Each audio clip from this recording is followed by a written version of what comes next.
Look at your life and look at which games you have been playing.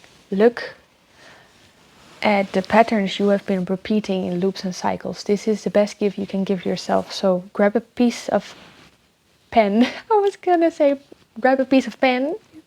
Grab a piece of paper and get a pen and write down your loops. What have you been failing at in relationships? What have you been running into?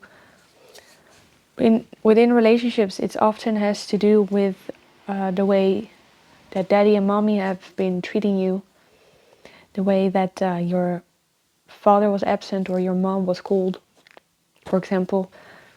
This relates to, I've been observing a lot, and in men mostly. So if they have an unloving mother, a mother who is mind controlled by the ego and fear, if you have a fearful mother that has coping mechanisms of being hard and cold and very strict, then your son turns out to be or a massive people pleaser, or he will turn out to be somewhat like a Casanova. He will join pickup artist things. He will feel like he needs to fight for some female validation. He will want to buy the women to get their validation, but he will never feel loved and seen for who he truly is, and he will feel objectified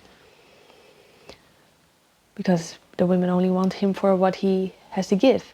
But the issue is when he leads with giving her things, when he tries to chase her and she isn't really interested in him as a person, but then he tries to win her over with showing off possessions, then that's not going to result in real love, because real love is when you have a recognition in each other, a connection which is deeper than that, and you actually like the person you're with. You can have conversations with the person, you actually get along with the person before all else.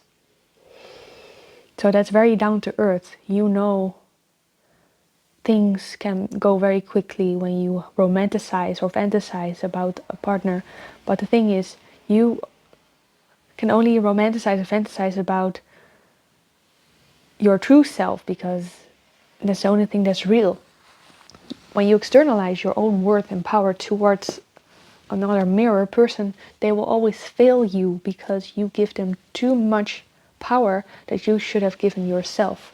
So don't externalize. Or also with getting your needs met, with jobs or businesses, they are not the source. You are the source.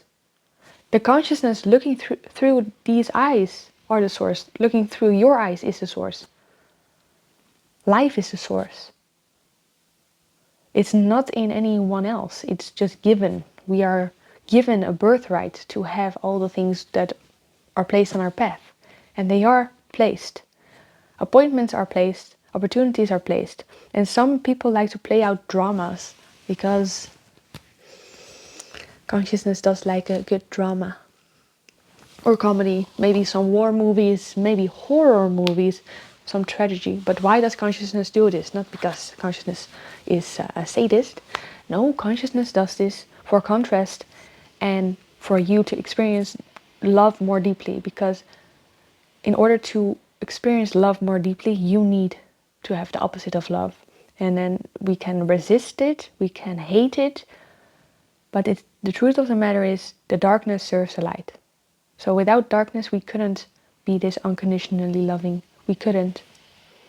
Without the darkness we wouldn't know ourselves this deeply.